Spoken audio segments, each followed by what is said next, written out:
biznesit, të peshkimit, pra në të gjithë sektorët e ekonomisë ushqimore.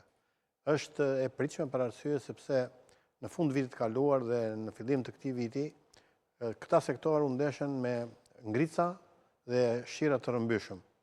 U ndeshen me rreshje të breshrit, njëkohësisht u ndeshen edhe me përmbytje, të cilat ndikuan negativisht tek gjithë sektorët e ekonomisë së ushqimit.